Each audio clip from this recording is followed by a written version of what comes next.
Bienvenue sur zebrenet.fr. Aujourd'hui, on parle de zèbres, forcément, mais avec une spécialiste en la matière qui s'appelle Clotilde Poivillier. Alors, je vais le lire parce que c'est un peu compliqué tout ça. Alors, elle est thérapeute, enseignante en shiatsu et fascia quantique et collabore avec des médecins, psychothérapeutes et des hôpitaux pour la gestion des douleurs et la déprogrammation cellulaire et transgénérationnelle des chocs émotionnels. J'y suis arrivé. Bonjour Clotilde. Bonjour Lionel. Ça fait beaucoup pour une seule femme comme métier, ou je sais pas comment on peut dire. J'aurais peut-être eu plusieurs vies, et encore avant que j'étais enseignante. J'ai commencé en étant enseignante en bio. J'ai eu plusieurs vies dans ma vie. En bio, c'est-à-dire en alimentation bio ou... Non, en biologie. Voilà, En biologie. voilà. Le zèbre se plante des fois de mots. Il entend en bio, il dit ah c'est l'alimentation. Non, c'est la biologie tout simplement. Merci d'accepter cette interview, cette invitation. Avec plaisir. Clotilde, ce bouquin qui s'appelle Zèbre Zen. Oui. Développer ses talents quand on est un adulte surdoué. C'est un livre que j'ai acheté complètement par hasard. Et juste après, j'ai eu la surprise d'avoir un mail de votre attaché de presse qui m'a dit est-ce que ça vous intéresserait pas d'en parler? C'est quelle coïncidence, j'ai acheté le bouquin il y a pas très longtemps. Alors bouquin très fourni vraiment mais qu'est-ce qui se passe dans la tête dans votre tête pour encore écrire un bouquin sur les zèbres? Il n'y en a pas assez comme ça. Je me fais l'avocat du diable parce que j'en ai lu certains, pas mal. Il y a un effet de mode aussi. Qu'est-ce qui l'amène de supplémentaire, ce livre? Alors, c'est ce qu'on m'a demandé quand j'ai fait le synopsis. On m'a demandé de préciser de quoi j'allais parler, bien sûr, de faire un plan, mais aussi de préciser qu'est-ce qu'il aurait de différent, qu'est-ce qu'il aurait en plus des autres. Alors, en quelques mots, ce livre, d'abord, je décris les zèbres sous l'angle des neurosciences, donc comment fonctionne leur cerveau, leur système nerveux, leur façon de réfléchir. Et je le décris le zèbre aussi sous l'angle de l'éthologie, c'est-à-dire le comportement animal, notre part animale. Donc pourquoi, justement, j'ai pu développer un petit peu les difficultés relationnelles, à quoi étaient dues les difficultés relationnelles des zèbres. Et la deuxième partie, qui est bien longue, c'est que je me suis attachée à proposer des outils spécifiques et très développés, c'est-à-dire que simplement avec le bouquin, on est autonome et on peut suivre les outils que j'ai donnés pour gérer son mental, mais je pense qu'on en reparlera, gérer ses émotions, les sens, se connecter à ses sens. Il y a plein d'outils très développés pour être mieux avec soi-même, mieux avec les autres et mieux avec son environnement et plus largement avec l'univers. Bon, d'ailleurs, il y a une carte mentale dans l'entrée une mind map à l'entrée du livre. Je ne sais pas si vous la montrez, mais tout est bien détaillé. Ça, c'est le sommaire en mind mapping. On va avancer un tout petit peu Voilà. devant l'écran, encore un tout petit peu devant l'écran. Ah, pardon. Oui. D'accord. Alors, oui, pour qu'on voit bien. De toute façon, j'essaie de zoomer sinon. Oui, voilà. Ça c'est une très belle carte mentale. Ça, par exemple, en tant que. Alors, je sais pas si je suis un zèbre, puisqu'on m'a dit que j'étais peut-être un zèbre. C'est une thérapeute qui m'a dit ça. Ça a été confirmé par 2 autres personnes. Donc, au bout de 3, ça fait une récurrence. Mais étant donné que je n'ai pas vraiment l'aspect, la vie, la façon d'apprendre les choses comme les zèbres, je me dis non, en fait, moi, je suis pas du tout. Mais ça fait partie aussi de ce fameux syndrome de l'imposteur. Et non, mais moi j'en suis pas parce que de toute façon je suis pas comme les autres. Il est très fort. Il est très puissant il est puissant chez beaucoup de personnes, mais encore plus chez les zèbres parce que ils vont très vite pour trouver des solutions et ils proposent ces solutions. Et comme la majorité des gens ne sont pas allés aussi vite qu'eux et ne sont pas forcément d'accord avec la solution qu'ils ont proposée, souvent les zèbres se disent alors c'est moi qui ai loupé un truc. En fait, ça doit être moi qui ai tout faux et c'est les autres qui ont raison. C'est-à-dire, c'est la loi du plus fort et du plus nombreux qui prime. Oui, c'est ça, parce qu'on se dit, s'il y a que moi qui ai eu cette idée et que personne l'a eu, et pourtant je suis moins légitime à avoir des idées par rapport à la hiérarchie, par exemple, ou quelque chose comme ça, c'est qu'en fait, mon idée, c'est complètement ridicule et que ça sert à rien de la mettre en application. Et pourtant, il y a une espèce de bon sens qui dit, mais ça serait tellement plus simple. Moi, ce que j'ai remarqué quand même, Clotilde, faut m'expliquer. Est-ce que lorsqu'on est feignant, on trouve des astuces pour aller plus vite? J'adore. Mon papa disait, quand j'étais petite, il disait les vrais paresseux, c'est ceux qui arrivent à fournir le plus et le mieux en fournissant le moins d'efforts possible. Et c'est une des caractéristiques des surdoués. c'est d'avoir un rendement effort, efficacité et résultat bien plus important que la majorité des gens. Dans ce cas, on parle plutôt d'efficience. Efficience, ce qui est différent de... Il y a des gens qui arrivent au même résultat, simplement, ils passent par le labeur, beaucoup de travail, ils fournissent beaucoup d'efforts, ils peuvent arriver au même résultat, mais en fournissant beaucoup d'efforts. Et une des caractéristiques des surdoués, c'est justement d'être efficient. Donc, en fichant le moins possible, en étant un petit peu... voilà, en faisant le moins possible, ils peuvent arriver à un résultat optimum. Et je vais rebondir sur un terme que j'adore, c'est le terme optimaliste, parce que beaucoup de gens, qu'ils soient surdoués ou non, sont perfectionnistes. Perfectionnistes, ça veut dire qu'ils vont aller jusqu'au bout pour atteindre la perfection. Or, la perfection, elle est impossible à atteindre. Et du coup, j'ai découvert ce terme optimaliste qui veut dire en fonction des conditions dans lesquelles on est, en fonction de ce qu'on a comme compétences, en fonction de l'état psychologique et émotionnel dans lequel on est et du temps, du timing, etc., on donne le maximum. Donc, on obtient un résultat optimal. Donc, c'est être optimaliste. Et c'est pas forcément perfectionniste.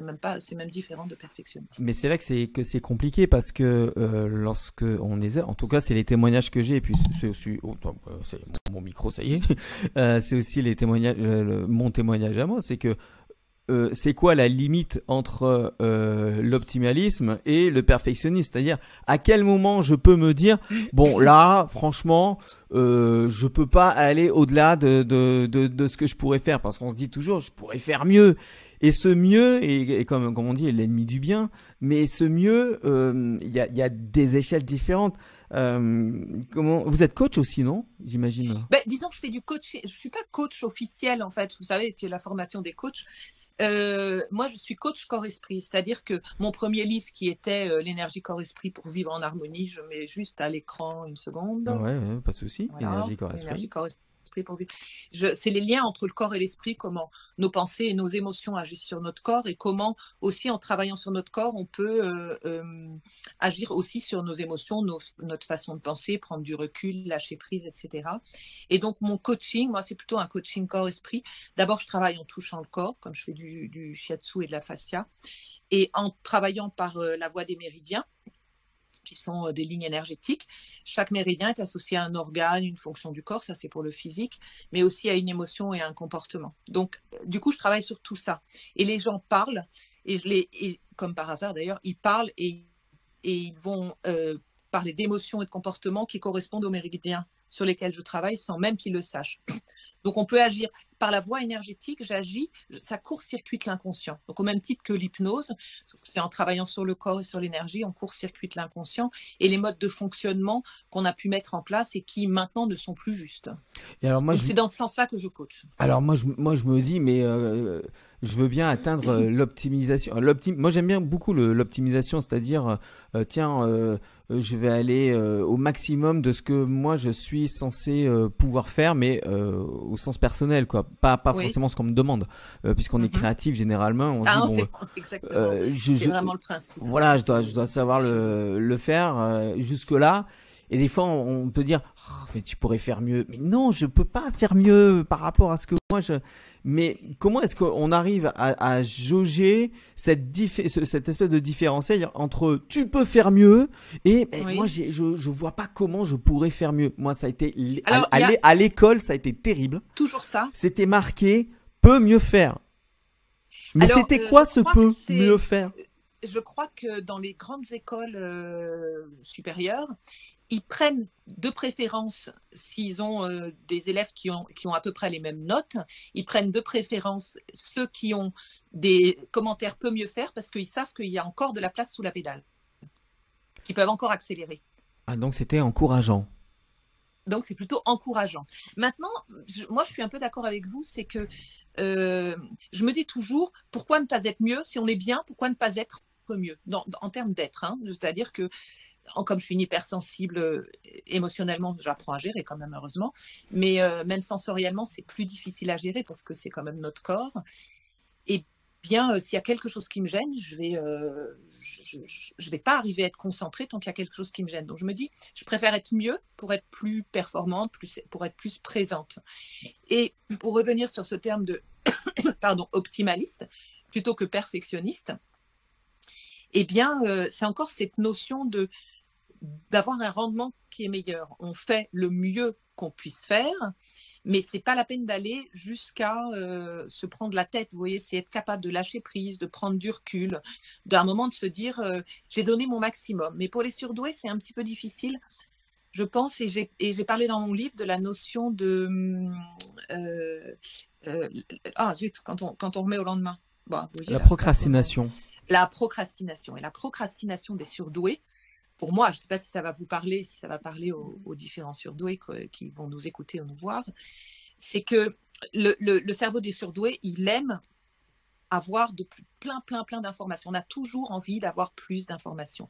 Et comme il résonne non seulement en arborescence, ce qui est le cas de tout le monde, hein, parce qu'on a souvent dit qu'il n'y avait que les surdoués, c'est faux, n'importe quelle personne, on lui parle d'une chose, elle va penser à plein d'autres choses à la fois. Mais ce qu'a le surdoué en plus, c'est qu'il fait des analogies. Il est capable, sur un sujet donné, d'aller chercher dans sa banque de données d'expériences passées, celle qui est la plus proche pour pouvoir s'en servir. Il est capable d'aller chercher dans le présent plein de domaines qui n'ont rien à voir avec le sujet en question, pour voir s'il y a des possibilités pour en tirer parti. Et puis, il va aussi se projeter dans le futur, dans une infinité de futurs. Et en faisant tout ça, c'est son cerveau qui fonctionne comme ça, il y a cette espèce de bouillonnement, de bouillonnement, mais plus que de bouillonnement, d'arborescence. L'arborescence, elle n'est pas seulement sur un plan, elle est dans tous les sens, c'est comme une sphère. Et est capable de faire des liens partout. Et le cerveau, il demande que ça. Le cerveau en général, mais le cerveau des surdoués encore plus. Il adore être nourri. Et tant qu'on lui donne des informations, tant qu'on cherche, tant qu'on se dit c'est pas fini, alors il va rajouter quelque chose dans l'arborescence et du coup ça modifie toute l'arborescence qu'il faut réajuster. Et tant que c'est pas figé dans le temps, il va continuer et il va se dire j'ai encore des possibilités d'aller plus loin. Donc en ce qui me concerne personnellement, il faut que j'ai une deadline. Sinon, mon cerveau s'arrête jamais. Sinon, il est tellement avide d'aller chercher. Je suis une éternelle étudiante, j'adore apprendre, j'adore transmettre, mais je vais toujours chercher des choses en plus au cas où ça pourrait être mieux. Mais ça ne veut pas dire parfait, ça veut dire être mieux, apporter le maximum de ce que je peux apporter. Donc, il faut une deadline. Quand j'ai écrit ce livre Zèbre Zen, j'ai signé en juillet de l'année d'avant, et j'ai rendu le manuscrit. Je savais qu'il fallait que je le rende le 16 mars, l'anniversaire de mon fils, donc ça, je m'en souvenais. Et avant, je n'ai pas écrit jusqu'à le 16 mars, j'ai dû commencer à écrire la 3e semaine de février, et j'ai dû l'écrire. J'ai fait des périodes où j'ai pas eu de patient, et j'ai fait 5 jours, 3 jours, je crois. Mais là, parce que tout était prêt, et au moment où j'ai dit à mon cerveau, stop, ça suffit, tout est prêt, il a figé l'arborescence, j'ai ouvert les vannes et là, tout est sorti hyper facilement. Voilà. Donc voilà, il faut une deadline. Alors justement, à propos de deadline, donc cette interview, je l'ai programmée la semaine dernière, je l'ai préparée hier, parce que il me fallait, il fallait pas que je prépare trop en avance, parce que sinon j'aurais tout le temps changé. Et là, ce que je vois, c'est par exemple, on va parler d'hyperesthésie aussi et d'hypersensibilité. Sur la lumière, par exemple, il y a une très très belle lumière de votre côté et une lumière déplorable du mien, en fait. Et je me rends compte, en fait, je me dis, j'ai mis une belle chemise, je me suis coiffé, j'ai fait un cadre, mais je n'ai pas la bonne lumière. Rien que ça veut dire que je peux, voilà, il y a une marge de progression. Je me dis, bon, la prochaine fois, je travaillerai la lumière. Mais ça fait partie aussi du zen, de se dire, c'est dommage, j'aurais dû faire comme ça. Donc en fait, j'ai quand même l'impression que la frustration fait partie intégrante, intrinsèque même d'un surdoué, d'un zen, d'un haut potentiel. Je sais même plus comment ils surefficient, je sais même plus comment ils appelaient, parce que voilà, après il y a tellement de noms, mais on sait tous de quoi on parle. Comment est-ce qu'on gère la frustration lorsqu'on est zèbre? On fait un travail sur soi. Et on prend du recul. Pour moi, il y a deux choses essentielles, mais qui c'est pas seulement pour les zèbres, hein, c'est pour tout le monde. D'abord la conscience, c'est-à-dire ouvrir sa conscience, se prendre en flagrant délit de fonctionner comme ci ou comme ça, comme si on avait une caméra, qu'on pouvait sortir notre caméra. J'appelle ça dans mon précédent livre, j'arrête de me trouver nulle, j'appelle ça le drone coach. Régulièrement, se dire, dès qu'on sent que ça va pas tout à fait bien, qu'on n'est pas tout à fait satisfait ou qu'on n'est pas bien d'ailleurs, on sort notre caméra et on s'observe. Et on se dit, tiens, là je me tiens pas bien, ou je suis en train de mouliner dans ma tête alors qu'il faut que je sois concentrée sur quelque chose. Et donc ce que je veux dire, c'est prendre du recul, Prendre du recul, ça veut dire avoir une vue plus globale, se mettre en mode grand angle, et aussi prendre de la hauteur. Quand on prend de la hauteur, on n'a pas du tout la même vision que quand on est sur le plan.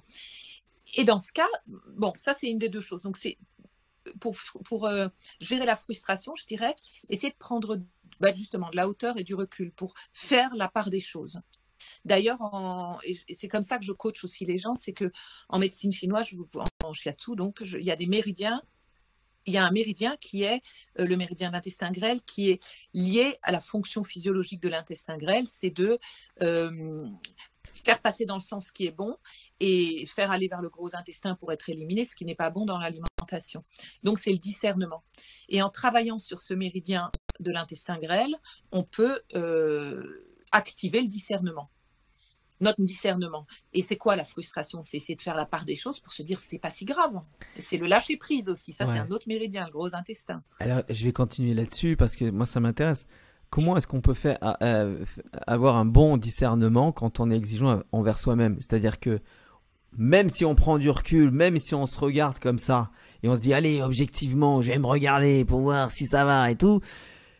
Eh bien non, j'ai l'impression que ça va jamais en fait. Donc, est-ce qu'il ne faut pas en plus écouter ce que disent les autres en même temps, c'est-à-dire contextualiser dans un truc global et non pas personnel, quoi. C'est-à-dire même si moi je me regarde, comment est-ce que je vais me dire non là ça va, c'est bien ce que tu as fait là. C'est difficile ça pour vous. Oui, remarquez moi aussi pour ça. Mais c'est encore cette histoire de lâcher prise, c'est se dire au bout d'un moment. Je pourrais mieux faire, mais il faut que j'arrête. Et là, je parle en connaissance de cause, parce que je suis comme vous, j'ai un peu de mal à ne pas aller jusqu'au meilleur de ce que je peux donner. Mais il y a un des 4 accords Toltec, je ne sais pas si vous connaissez les 4 accords Toltec, il y a un des 4 accords Toltec qui dit fais de ton mieux. Les accords Toltec, ils sont très très mal compris, et comme ils sont très très mal compris, ils sont très décriés aussi. Moi j'ai vu beaucoup de vidéos qui disent que c'est n'importe quoi, c'est de la connerie, c'est des trucs c'est de la philosophie très très simple. Les gens ils mais l'intègrent comme ils veulent, mais fais de ton mieux, c'est juste du bon sens en fait, c'est du bon sens. Et oui, c'est difficile de, comme vous dites, on se dit oh j'aurais pu faire mieux, etc. C'est vraiment dans notre esprit, peut-être plus encore des surdoués, c'est dire j'aurais pu faire mieux. Qu'est-ce qu'on peut faire? Une fois que c'est fait, c'est fait. Oui, c'est ça. Et une fois que c'est fait, c'est fait. Donc on se dit peut-être à la fin de la journée, je parle pas pour maintenant, mais à la fin de la journée, se repasser le film de la journée en se disant tiens là j'aurais dû faire un peu plus comme ci, un peu moins comme ça. Et c'est comme ça, j'ai pas pu faire aussi bien que j'aurais voulu, puis peut-être sur le moment on s'en est pas rendu compte, et se dire et s'engager avec soi-même, la prochaine fois, je ferai mieux. Voilà. Mais sinon on est frustré, et moi je trouve que retourner sur le passé alors que le passé est passé, c'est pas constructif, on va dire. On n'apprend rien du passé? Si, bien sûr qu'on apprend beaucoup du passé. On apprend énormément, c'est-à-dire que on a toujours nos expériences sont soit positives, très positives, neutres ou négatives ou très négatives. Quoi qu'il en soit, ce sont des expériences et elles nous font avancer. Alors tout le monde fait cette analogie, donc je vais la faire, elle est facile, mais si on n'avait pas de persévérance, si l'humain n'avait pas de persévérance, on serait tous des rampants. On continuerait à ramper ou à marcher à 4 pattes comme un bébé. Le bébé, il est tombé, il s'est réajusté quand il marche et qu'il penche un petit peu sur le côté droit, son corps, parce que son corps est capable, notre corps est une merveille absolument fascinante, il est capable de dire tiens là il a appuyé un peu trop fort sur la jambe droite, il faudrait faire un peu plus sur la jambe gauche, et il enregistre cette expérience même si le bébé est tombé, et quand il va remarcher, le corps va se dire tiens l'autre fois j'avais appuyé un peu plus comme ci comme ça, vous voyez, il réajuste en permanence. Donc, je trouve que c'est important de se servir évidemment de notre passé, et puis tout est relatif aussi, c'est-à-dire que pour moi, une expérience, elle a pu être moyenne, alors que globalement, dans la globalité, par rapport au monde, par rapport aux autres, elle est bonne. Tout est relatif. Je peux être... c'est encore toute cette histoire de comparaison dont je parle dans J'arrête de me trouver nulle aussi. C'est que le chiffre 2, par exemple, il peut se la jouer un petit peu en regardant le 1 comme ça, en lui disant je suis plus grand que toi. Mais au-dessus, il y a le 3, le 4, le 5, le 6. Donc vous voyez, tout est absolument relatif. Il faut peut-être activer un peu notre capacité de discernement et de voir que les choses sont relatives. Alors moi j'ai un problème avec le tout est relatif, parce que si tout est relatif, ça veut dire qu'il n'y a rien qui est comment dire, immuable, et du coup Oui. la science n'est pas vraiment possible, quoi. C'est-à-dire qu'on est tout le temps dans des ouais, comment dire, les sciences dures comme les mathématiques par exemple s'occupent de choses qui ne changent pas. Et là, comme on est dans les sciences humaines, Oui. l'humain change, et en même temps, puisqu'on est dans le siècle du en même temps, il y a quand même la possibilité d'avoir des tendances. Comme on dit, les surdoués ont plus une arborescence style Google, quoi. Enfin, style un moteur de recherche, Oui, quoi, c'est ça. tout simplement. On est très doué pour la sérendipité, c'est-à-dire La on quoi? pense à Ça, c'est un nouveau terme. Non, mais c'est La combien au Scrabble, sérendipité. c'est combien? Ça vient d'un mot anglais qui veut dire en gros que, mais tout le monde en fait, hein, ça. On va sur Internet, on regarde un article ou une vidéo, je ne sais quoi, et puis sur le côté ou dans le texte, il y a des mots en bleu qui sont des liens. Et donc, en partant, on va chercher quelque chose, puis on clique sur un lien, sur un autre lien, sur un autre lien. Ça, c'est faire de la sérendipité. C'est-à-dire qu'on se retrouve là où on n'avait pas du tout imaginé être, Ouais. et on découvre des nouvelles choses. Mais pour ça, alors, bon, ça, tout le monde le fait. Ça, c'est Mais tout le monde, hein. tout le monde. Et le surdoué a cette capacité, peut-être plus que d'autres, je dirais, mais voilà, c'est d'être hétérodoxe. J'adore ce terme. Hétérodoxe, ça veut dire en dehors de la doctrine, en dehors de la norme. Il est créatif.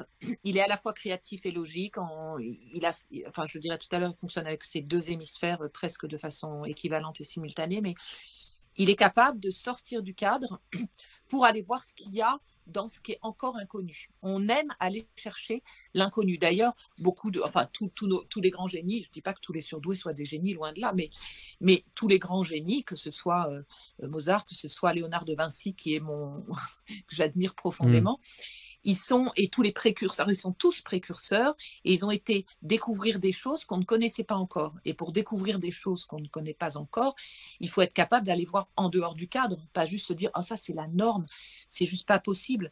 Quand j'ai commencé parce que je fais de la reprogrammation cellulaire, ça existe déjà, mais un jour, je me suis dit, en tant que biologiste qui connaît un peu le corps humain et qui sait qu'une cellule, c'est un être à part entière, c'est un être unicellulaire qui a un appareil digestif, respiratoire, circulatoire, etc., mais aussi une conscience. Et je me suis dit un jour, bah tiens, si je parlais aux cellules, voilà, je suis pas bonne en langue, donc je me suis rattrapée, maintenant je suis presque bilingue français-cellules, et si je parlais aux cellules, et je me souviens encore la première fois où je l'ai fait, je travaille à Roland-Garros régulièrement, pas pour les joueurs, mais pour l'équipe télé, les caméramans qui ont beaucoup de stress, et on leur fait des petites séances d'un quart d'heure, 12-15 minutes de shiatsu, et je me mets à la tête de cette personne qui est allongée sur le dos, je mets mes mains sous ces trapèzes là, et les trapèzes étaient durs comme du béton. Je me suis dit, bah tiens, je vais parler aux cellules des muscles. Et dans ma tête, je m'adresse aux cellules des muscles comme si c'était des enfants, enfin des êtres humains, quoi, en fait. Et je leur demande, c'était un peu plus compliqué que ça, mais c'était quand même assez simple. Je m'adresse aux cellules des muscles des trapèzes. Je vous demande de retrouver votre souplesse instantanément. Et là, en 20 secondes, vraiment, pas plus, le muscle était dur comme du béton, que je pense qu'un kiné, il aurait peut-être mis un quart d'heure, une demi-heure à travailler dans la matière pour obliger la matière à lâcher. Moi, j'ai demandé gentiment aux cellules, c'est-à-dire que je leur ai redonné l'information qu'elles avaient perdue, et elles sont en 20 secondes, le muscle est devenu comme du caramel mou dans mes mains, dans mes doigts. Mais même moi, j'étais bluffée, je me dis, c'est fou, ça marche. Mais pourquoi ça m'est venu? Je ne sais pas, en fait. C'est que j'aime bien, en fait, tout ce qui est un peu fantastique, un peu mystérieux, un peu pas encore découvert. Vous voyez, j'aime aller vers ce que je dis tout souvent, la terra incognita, la terre inconnue. Là, on est dans le quantique quelque part, la médecine quantique. Alors, et toutes les comment dire, les pratiques quantiques qui sont aussi. Moi, je me fais l'avocat du diable parce que ils sont aussi décriés. Voilà, mon gros problème et aussi ma particularité, c'est que je suis curieux d'énormément de choses et j'ai fait de la philosophie. Quand on fait de la philosophie, on n'a pas du tout, je le vois, la même approche du développement personnel en général. Par exemple, quand on Mm. dit comment tu te vois dans 10 ans, dans 20 ans, dans 3 mois, et ça, je suis incapable de répondre parce que je prends en compte, par exemple, les avancées technologiques, l'idéologie dominante, comment ça va se passer, etc. Donc en fait, je peux pas me dire dans 10 ans je serai ça, parce que Mhm. le temps que j'arrive à ça, il va y avoir d'autres facteurs qui vont peut-être Qui vont, m'empêcher, oui. ou alors moi je vais me dire en cours de route, ben non, j'ai plus envie, voilà. Et ça c'est insupportable. Par exemple, dans l'idéologie actuelle, c'est toujours, c'est vrai que c'est beaucoup relativisé, mais c'est oublier de plus en plus tout ce qui est corps.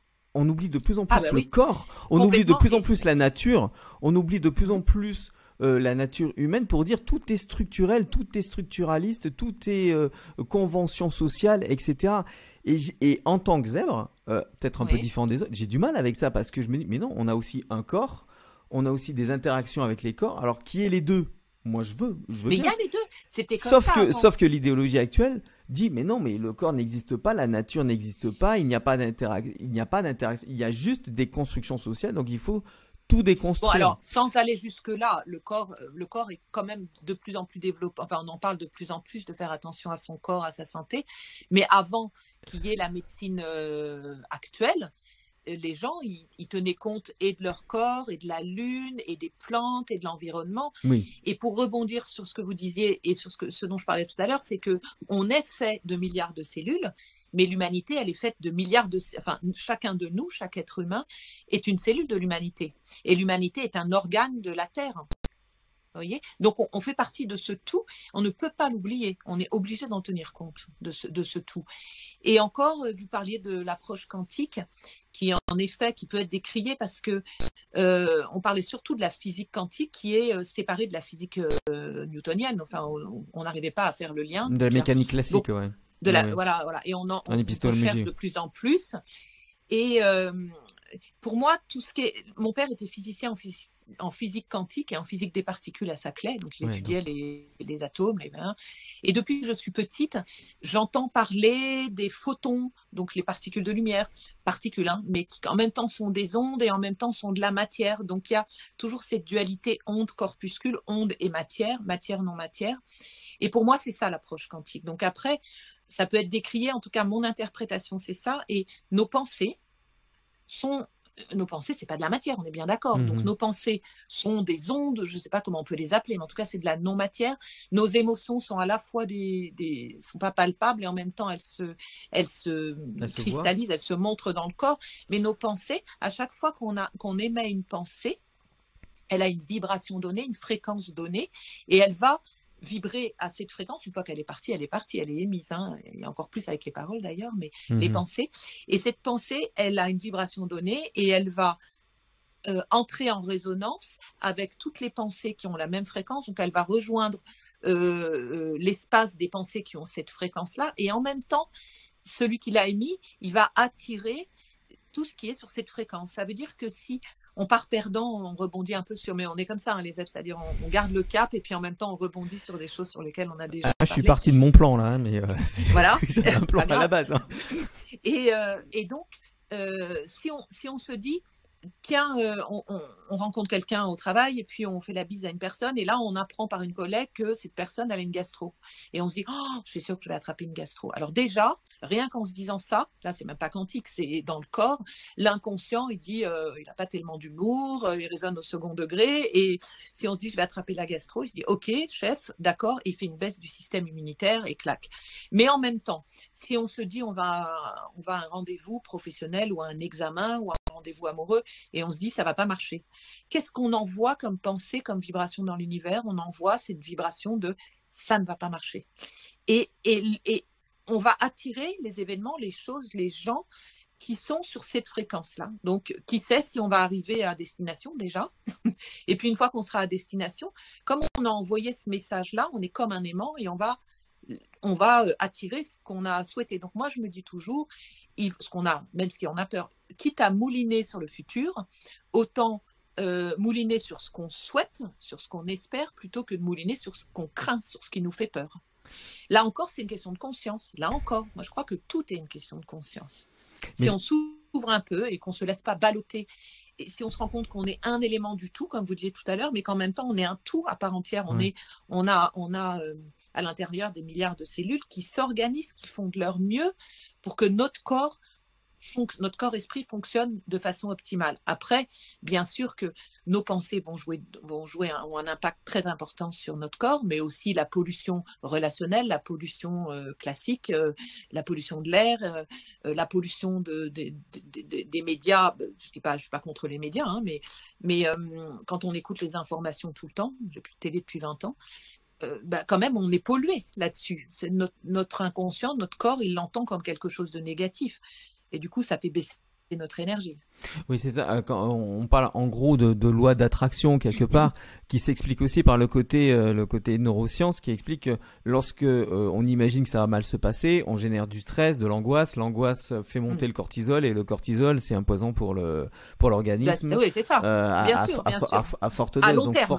À long terme. Donc forcément, on va. Enfin, à moyen terme. On va trembler, on va pas savoir quoi dire, et on va juste vouloir se débarrasser de ce cortisol pour dire ouais, ça suffit, je stresse, et voilà, c'est pour ça qu'on peut faire n'importe quoi, alors que quand on est détendu, tout va bien. Je voudrais qu'on parle des groupes de zèbres, parce que j'ai eu des problèmes avec les groupes de zèbres. J'ai eu des problèmes parce que il y a une espèce d'uniformisation du discours chez les zèbres, qui, lorsqu'on arrive et que on est là, ça se passe bien entre nous, parce que je dis ce que je pense, je mets des pincettes, et en même temps je sens qu'il y a une espèce d'ouverture sur, pas forcément trop politiquement correct, pas forcément trop complètement décalé, mais justement dans le dialogue, et ça c'est vraiment intéressant. Mais je me suis déjà engueulé avec des zèbres dans les groupes de zèbres. Oui. Alors je ne sais pas si il y avait des gens qui se disaient zèbres et qui ne comprenaient pas, ou alors qu'ils se disaient, quand on est là, on doit s'entendre avec tout le monde, donc si jamais ils pensent pas comme moi, c'est que c'est pas normal, machin. Est-ce que vous avez eu parce que j'ai entendu, je sais plus si c'était sur RTL ou dans votre bouquin, que vous alliez souvent dans des groupes de zèbres sur Facebook. Comment ça se passe, vous? Alors moi, j'y suis allée beaucoup avant l'écriture de mon livre, justement pour voir un peu comment réagissaient les gens, quels étaient leurs modes de pensée, leurs modes de fonctionnement.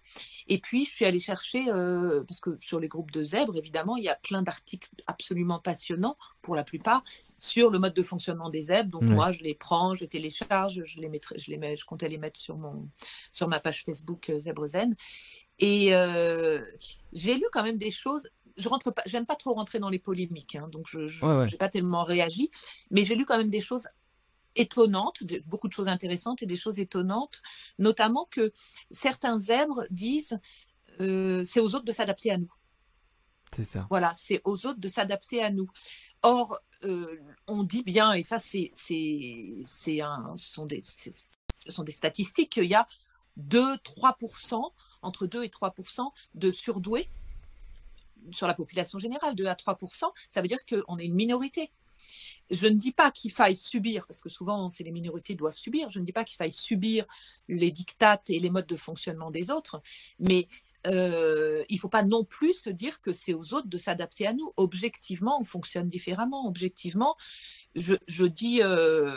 j'admets que je suis un peu chochotte, quoi, en fait. Je veux dire, c'est-à-dire, je suis une hypersensible sensoriellement, et s'il y a des choses qui me gênent, je ne vais pas pouvoir être bien, donc je suis capable de ne pas être concentrée. C'est pour ça que tout à l'heure, je vous ai dit, je ne sais plus ce que je fais, je vais enlever quelque chose sur ma...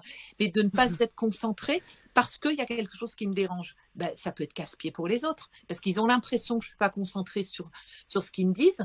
Et en effet, dans mon livre, je décris qu'est-ce qui se passe dans la tête d'un zèbre, qui par exemple est en train de faire, comme là, je suis en train de faire un exposé, on est en train de dialoguer, mais à côté de ça, heureusement il y a le silence, je suis dans mon cabinet, donc au moins je ne suis pas dérangée par le bruit, mais il y a la lumière, j'ai ouvert la porte de la petite salle de bain pour avoir plus de lumière sur moi, parce que sinon on ne me verrait pas, j'ai un petit peu froid, puis juste après j'ai un petit peu chaud, et puis je ne suis pas tout à fait bien installée, donc d'ailleurs on a dû me voir bouger.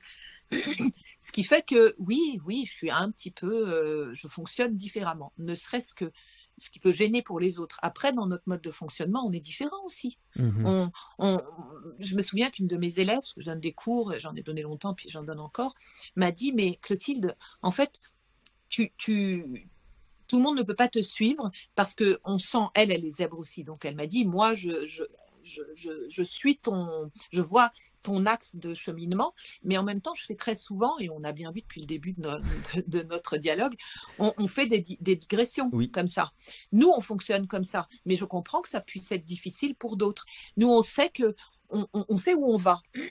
Et puis parfois, on ne sait même pas comment le décrire, mais on sait où on va.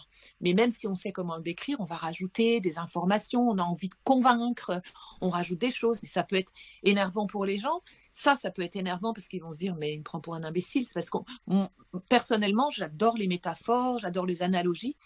Et je sais que ça parle, ça. Mais je suis capable d'en donner 3 alors que la personne, elle a compris la première. Vous voyez, donc, je comprends que ça puisse être un peu énervant pour les gens.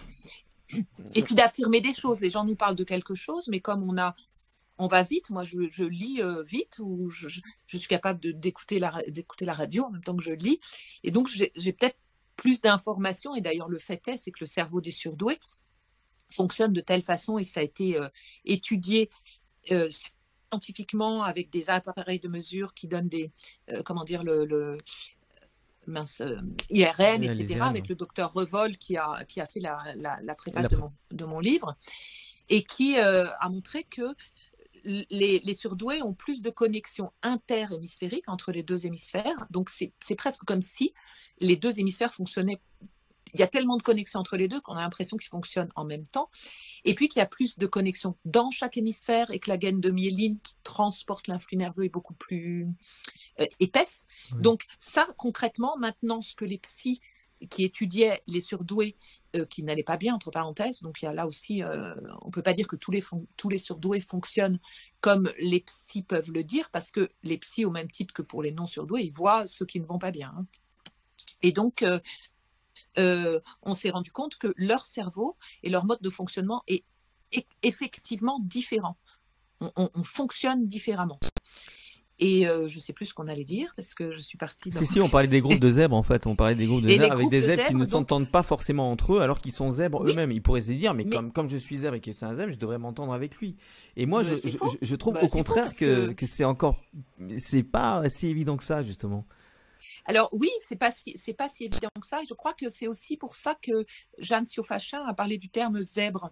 C'est que les zèbres, ils sont zébrés, donc ils sont différents du reste du monde animal. Ils sont zébrés aussi pour se fondre dans la nature, qu'on les voit pas. Et chacun a des zébrures différentes. Donc je vois pas pourquoi on s'entendrait plus avec des zèbres. Ceci dit, moi j'ai pas mal d'amis zèbres, avant même qu'on sache qu'on était zèbres. Enfin, moi je l'ai appris quand j'étais petite, j'avais 12-13 ans, c'est le lycée qui a demandé, mais il y en a pas mal d'amis autour de moi. Plus j'étudie la question, plus je me rends compte que ces personnes sont zèbres. Alors peut-être qu'on arrive mieux à échanger, ça va plus vite, et c'est surtout on fonctionne en général sur le même mode de fonctionnement intellectuel, mais émotionnellement on est tous différents, on a tous une histoire différente, et je vois pas pourquoi, sous prétexte qu'on est de l'espèce des zèbres, pour faire simple, sans faire trop de... Eh bien, pourquoi on s'entendrait bien? Pourquoi on s'entendrait forcément bien? Maintenant, je m'aperçois que amicalement, j'arrive bien à gérer. J'ai des amis qui sont zèbres, d'autres qui ne le sont pas. J'ai des relations professionnelles qui le sont, d'autres qui ne le sont pas. Pour moi, ça ne me dérange pas. Sur le plan amoureux, je trouve que c'est un peu plus difficile. Je connais des gens j'ai une amie qui est surdouée et son compagnon ne l'est pas. Et parfois, elle me dit, j'ai l'impression qu'il ne comprend pas, j'ai l'impression qu'il est lent. Alors, on a peut-être parfois une intolérance à la lenteur, on est d'accord. Et je lui dis, mais c'est pas qu'il est lent, c'est juste que toi, tu es rapide. Lui, il est normal. Oui. Mais quelquefois, on a du mal. Il est normal, il va normalement vite. Il est juste pas lent, elle va plus vite. C'est ça, parce que Jeanne Siofachin a écrit son bouquin qui s'appelle Trop intelligent pour être heureux.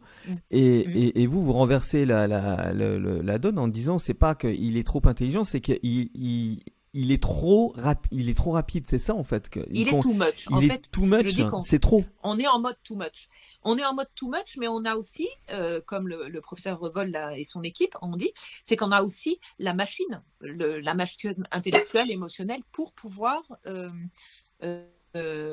gérer ça, cette rapidité. C'est-à-dire qu'on capte plus d'informations au niveau sensoriel, au niveau émotionnel, au niveau intuitif, on en capte plus que les autres. Et dans notre cerveau, on en traite plus, on les traite plus vite. Non seulement on en capte plus parce qu'on a l'hyperesthésie, l'hypersensibilité, et dans le cerveau, on a aussi ce qu'on appelle, alors vous devez connaître le déficit d'inhibition latente. Tout le monde a, notre cerveau, il est fait comme ça, il y a de l'inhibition latente. Ça veut dire qu'il va mettre de côté, il va inhiber des informations qui viennent de l'extérieur ou de l'intérieur d'ailleurs. Quand on doit être concentré sur quelque chose, il inhibe de façon latente, il le met de côté. Puis quand on en aura besoin plus tard, il le réactive. Alors que beaucoup de surdoués ont ce déficit d'inhibition latente, c'est-à-dire que ça arrive à leur conscience, tout ce qui est arrivé dans le cerveau, toutes les informations, ça arrive à la conscience. Donc ils ont plus d'indices, etc. Donc à la fois c'est plus fatigant, donc on pourrait se dire c'est un inconvénient, c'est comme un ordinateur, s'il a plein de fenêtres ouvertes, on bug à un moment donné. Il bug au bout d'un moment, il mouline. Et ben le cerveau, le surdoué, il peut mouliner, mais contrairement à d'autres personnes qui n'ont pas les câbles, le câblage et le matériel pour, il a quand même moins tendance à mouliner. Parce qu'il peut justement gérer tout ça. Ouais. Il est capable de gérer plusieurs choses sur plusieurs plans. Et comme je le disais tout à l'heure, il fonctionne avec ces deux hémisphères en même temps, enfin presque en même temps, simultanément. Le petit enfant, il est plutôt hémisphère droit, c'est-à-dire intuitif, lié à la globalité, joueur, créativité, etc. tout ça, ouais. Et plus il grandit, plus on lui apprend à développer son cerveau gauche, qui est rationalité, logique, les mots. Mais souvent, ça se fait au détriment, en tout cas dans notre civilisation, ça se fait au détriment du cerveau droit, de l'hémisphère droit. Et donc, petit à petit, les gens deviennent plus cerveau gauche, logique, etc. Et ça rejoint ce que vous disiez tout à l'heure, c'est-à-dire qu'il faut qu'il y ait le cadre. Et le surdoué, lui, il a plutôt tendance à garder les deux et à être capable d'être à la fois d'être capable d'avoir une logique, de raisonner et en même temps d'être intuitif, d'être dans la concentration et en même temps d'être attentif au tout, d'être en lien direct avec quelqu'un et en même temps de se sentir connecté au tout, etc. etc. Donc, c'est des capacités qui sont différentes. Alors, quand oui, allez-y. Non, allez-y. Je vais aller dire, dans les groupes de surdoués, alors il y en a qui sont... Parce qu'on peut être surdoué, surdoué, ça veut dire que notre cerveau fonctionne comme ça. Ça veut dire qu'il est HPI, haut potentiel intellectuel. Ouais. Mais en même temps, à côté de ce HPI, ce haut potentiel intellectuel, potentiel, ça veut dire c'est potentiel, ça ne veut pas forcément dire que c'est efficient. Hein, oui, puis surtout, quel potentiel surtout. C'est quel potentiel surtout. C'est-à-dire, on n'a pas tous le même. Non, en plus, mais émotionnellement, il est aussi hypersensible. Et si on n'a pas transformé cette hypersensibilité en intelligence émotionnelle, en haut quotient émotionnel, c'est-à-dire être capable de percevoir les émotions des autres et percevoir nos propres émotions et s'en servir de façon efficace au lieu de les subir, à ce moment-là, tout ce qu'on a comme potentiel intellectuel, il peut être plutôt, on peut se retrouver surdoué et en difficulté. C'est parce que justement, on n'a pas réussi à gérer nos émotions. Eh bien, il y en a dans les groupes, comme partout, il y en a qui n'ont pas réussi forcément à gérer leurs émotions. Et comme le surdoué est hypersensible, parfois un peu susceptible, voire parano, il peut prendre des phrases qu'on a pu écrire ou dire comme une attaque personnelle. Alors, ce n'est pas la réalité. Ce n'est pas une attaque personnelle, c'est juste qu'on pense d'autres choses, qu'on fonctionne différemment les uns les autres. Quand on parle de développer ses talents quand on est adulte surdoué, c'est le sous-titre du livre. Développer ses talents, c'est quel talent? Et quand on est adulte surdoué, mais développer comment? Il y a toujours cette métaphore. Moi, je fais partie des gens qui prennent des phrases comme ça et qui essaient de comprendre. Quand on dit il faut que tu plantes les graines et les graines qui vont pousser, c'est suivant la graine que tu plantes. On récolte ce qu'on sème. En gros, suivant la graine que tu plantes, tu vas avoir quelque chose de magnifique ou pas. Sauf que moi, je vais encore plus loin. Ça dépend sur quel terrain on plante la graine. Bien sûr. Et ce que vous dites, c'est arroser les bonnes graines. Ça veut dire quoi les bonnes graines en fait? Alors, on va dire que dans le vivant, moi qui ai étudié un peu quand même le monde du vivant en faisant mes études de biologie, il n'y a pas de mauvaises graines ou de bonnes graines, mais il y a certaines graines qui vont étouffer et prendre la place des autres. Si dans une forêt, il y a trop d'obscurité, il y a certaines espèces végétales qui prennent le dessus, d'autres espèces végétales vont disparaître. Pareil dans le monde animal d'ailleurs. Mais pour revenir à cette histoire d'arroser les bonnes graines, si on, si on arrose, moi, j'ai dans mon jardin, j'ai des pots, et puis il y a quelquefois ce qu'on appelle des mauvaises herbes dans le bas. Mais si j'arrose beaucoup, j'arrose les deux. J'arrose à la fois les mauvaises graines et à la fois les bonnes graines. Vous me disiez comment on peut faire pour arroser les bonnes graines? Alors, pour moi, c'est encore la notion de conscience dont on parlait tout à l'heure. Vers quoi je veux aller? À quoi je veux renoncer, de quoi je veux me débarrasser et vers quoi je veux aller, qu'est-ce que je veux gagner. Donc tout est une Ouais. question de qu'est-ce que je veux intégrer de nouveau.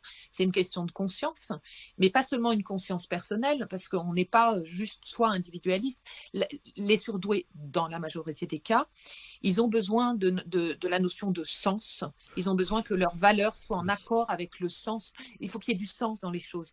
S'il n'y a pas de sens, même si, pour parler simplement d'argent, si on fait un boulot qui rapporte beaucoup d'argent, mais qui n'a pas de sens pour soi, moi je connais très peu, enfin dans tous les surdoués que je connais, il n'y en a pas. Ou alors, au bout d'un moment, ils le font au début, puis après, ils arrêtent pour aller vers quelque chose qui a du sens.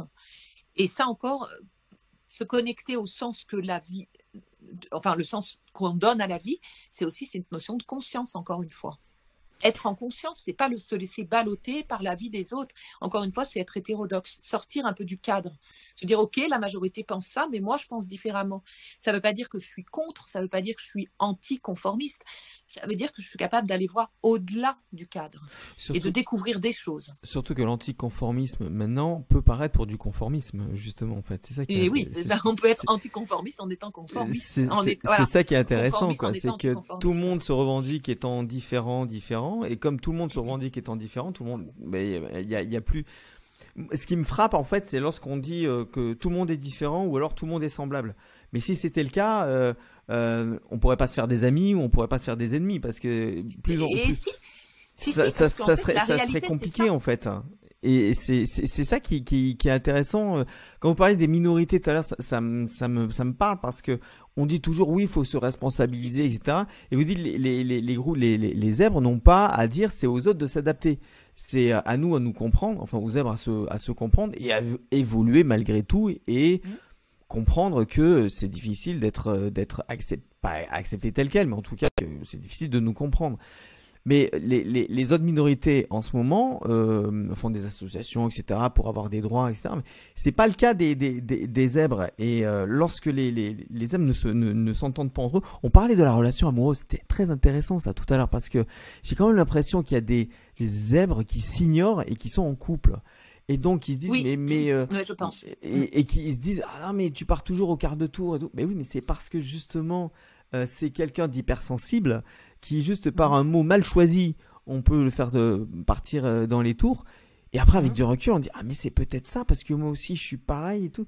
C'est Alors, comment est-ce qu'on peut gérer l'hypersensibilité, ces histoires de couple quoi justement parce que bon déjà c'est très compliqué moi, un couple hein, déjà entre des normaux pensants entre guillemets et puis des voilà c'est très compliqué un couple mais lorsqu'on est en plus au potentiel surefficient hyper esthésique hyper sensible et tout on dit ah hyper susceptible, t'as parano, allumé etc. la lumière trop tôt j'aurais voulu que ça soit 5 minutes plus tard oh là là il faut un mode d'emploi hein. Moi maintenant je demande le mode d'emploi voilà. Oui, mais c'est ce qu'il faut. Alors, je trouve que sur le plan intellectuel, c'est absolument génial de vivre avec quelqu'un qui est zèbre. Sur le plan émotionnel, sensoriel, relationnel, Là c'est c'est pas fatigant. si facile. C'est Alors après, ça fatigant. dépend de la façon, mais c'est comme pour tout le monde. Mais euh, j'ai remarqué que beaucoup de zèbres qui sont beaucoup dans le mental, enfin normalement, ils sont quand même pas mal dans le mental, ils ont besoin de moments où ils doivent se retrouver tout seuls. C'est-à-dire pour pouvoir se recentrer, pour pouvoir se ressourcer.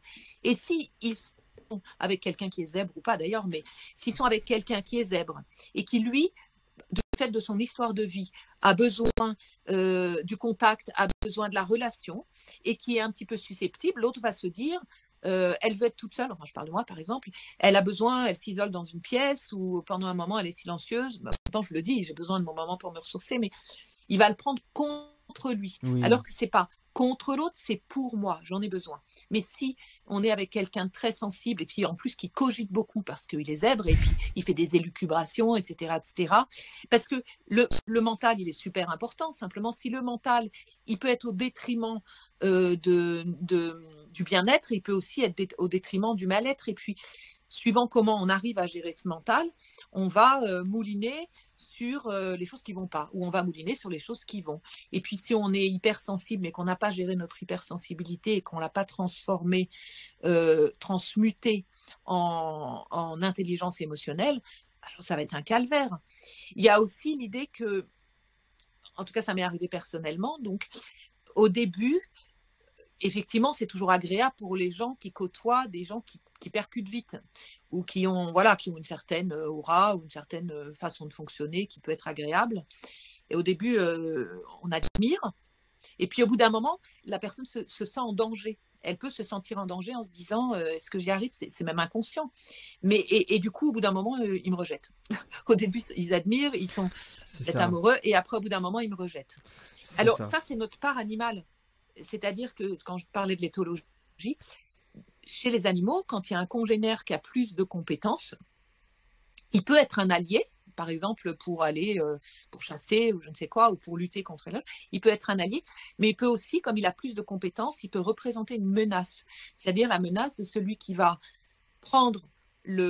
plus facilement prendre le territoire, prendre la meilleure nourriture, s'entourer des meilleures personnes, etc., etc. Donc ça fait peur.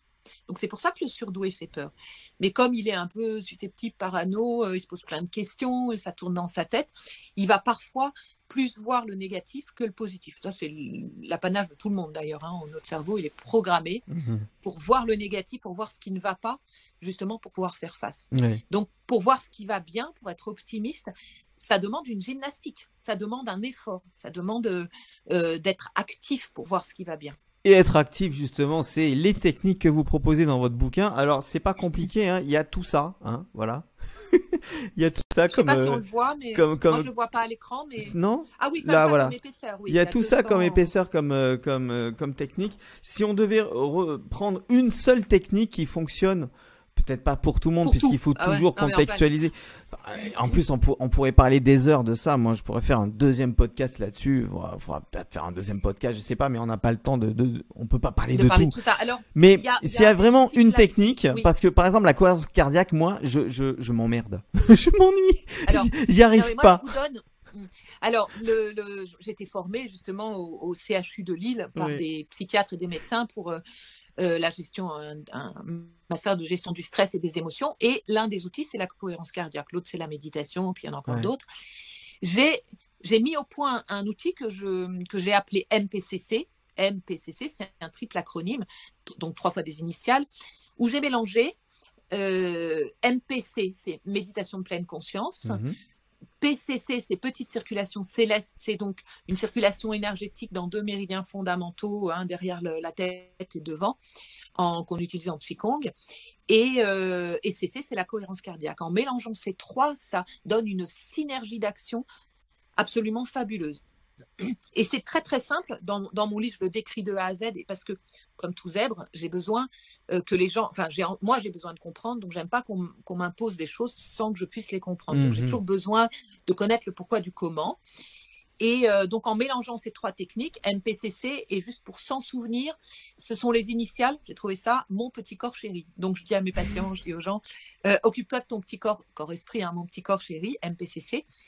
Pour faire simple, on allie donc les 3 techniques, et je vous le dis juste comment on fait. En inspirant, on va faire ça, par exemple, on va pas le faire maintenant, mais on peut le faire pendant 15 inspire-expire. Donc ça dure 3 minutes et demie, ou 30 inspire-expire. On inspire en comptant jusqu'à 5 et en visualisant l'énergie qui monte comme un curseur le long de la colonne vertébrale sur un méridien. Ça s'appelle vaisseau gouverneur, c'est notre axe de vie, symboliquement. On inspire jusqu'à 5 et on expire en comptant jusqu'à 5 toujours, ou bien avec une application, en faisant descendre l'énergie devant sur la ligne médiane jusqu'au périnée. Ça fait une boucle. Et en même temps, on lâche le mental, et pour lâcher le mental, soit on laisse passer nos pensées en se disant chaque pensée qui vient, on la transforme en petits nuages, vous savez, comme dans les BD, c'est des nuages, et puis on les imagine partir dans le ciel. Mais il y a plein de façons de lâcher le mental. Mais ce que je rajoute moi, disons, pour pouvoir lâcher le mental instantanément sans avoir ça, pendant que j'inspire et que je fais monter l'énergie derrière, je zoome, j'ai les yeux fermés, je zoome sur mes paupières. D'accord. Et pendant que je zoome, je regarde et je vois qu'il n'y a rien, c'est noir, ou c'est clair si j'ai les yeux fermés sans les mains devant. Et je dézoome, donc je passe en mode grand angle quand je souffle, en faisant descendre l'énergie devant. Donc quand je zoome, j'active de toute façon mon système nerveux actif, adrénaline, et quand je dézoome, c'est le mode repos. Un aigle, il est capable de zoomer et dézoomer. Il zoome quand il a vu une proie. Voilà, il a vu sa proie et après il peut dézoomer et en même temps il dézoome pour voir le plan global. Le fait de zoomer et de dézoomer, c'est cerveau gauche et cerveau droit d'ailleurs, ça nous permet d'être à la fois en mode détail et à la fois en mode global. Et vraiment quand on fait ça 5 minutes ou 10 minutes, j'en parle sur mon... Je vais le mettre d'ailleurs en audio, en conseil audio sur mon site. Parce que tout le monde me dit c'est plus facile quand je dis que les gens ils passent en état de conscience modifié, en plus je leur touche la tête, je travaille au niveau de leur tête, donc c'est pendant 10 minutes. Mais si on fait ça 5 minutes par jour, ça va agir sur le mental, sur nos émotions, sur notre sens, sur être ici pleinement présent. Ouais. Et c'est un outil qui peut agir presque à tous les niveaux. Et c'est extrêmement efficace, c'est reconnu c'est reconnu. Leurs effets sont reconnus, que ce soit la méditation, la cohérence cardiaque ou même le Qigong, etc. C'est reconnu au niveau neurosciences, au niveau des effets que ça fait sur le corps. Non, mais, donc c'est quelque chose qui est épatant, vraiment, c'est magique. Moi, je disais ça parce qu'en fait, je me disais, bon, il faut que je fasse 5 minutes de cohérence cardiaque, après il faut que je fasse de la méditation, après je peux pas tout mélanger, et je mélangeais tout. Parce que feignant, comme toujours, je mélangeais tout et je me dis mais non, mais c'est d'être aussi bien. C'est que c'est optimal. Là, on optimalise. On optimalise et en plus en optimalisant, on a la chance que ça fasse une synergie, c'est-à-dire que ça potentialise, ça fait que chacune des 3 techniques a plus d'effets que si elle était faite toute seule. Au lieu de faire 1 + 1 + 1 qui ferait 3, ça fait 3 × 3, ça fait 9 fois plus d'effets. Bon, en tout cas, moi, je recommande ce bouquin qui s'appelle Zèbre Zen. C'est aux éditions Erol. Et c'est Clotilde Poivillier qui était avec nous. Merci beaucoup, Clotilde, d'avoir participé à cette interview. J'ai un site qui s'appelle Zèbre Zen. Non, pardon, qui s'appelle Clotilde Poivillier. Donc, Clotilde Poivillier tout accroché. Je vais mettre le lien en dessous. .com, vous mettrez le lien. Ouais. Et dessus, il y a toute une rubrique sur les zèbres, il y a toute une rubrique sur le coaching corps-esprit, mais il y a une rubrique complète sur les zèbres avec des outils, des stages qu'on peut faire, en fait, voilà, des petits ateliers, une formation spécifique pour les zèbres, et aussi dans la rubrique entreprise pour les zèbres en entreprise, parce que finalement, on n'en prend pas tellement compte, on n'en tient pas tellement compte des zèbres en entreprise, alors que ce sont des précurseurs et des personnes qui peuvent faire avancer l'entreprise, la faire à la fois sortir de ses gonds et la faire aller vers le meilleur, la potentialiser. Merci beaucoup. Et ma page Facebook. Ah ben voilà, la page Zèbre Zen. Il y a une page sans accroche. Zèbre Zen. Ouais. Point surdoué. D'accord. Il y a YouTube aussi, peut-être une chaîne YouTube bientôt avec des conseils. Non, pas encore. Non, sur mon site, je suis en train de préparer justement dans la rubrique médias, il y a une rubrique mes conseils audio. Donc voilà, j'en parlerai. D'accord. Merci beaucoup et on se retrouve. Merci Lionel. Merci beaucoup en tout cas et on se retrouve bientôt pour un prochain podcast. Salut. À bientôt les zèbres.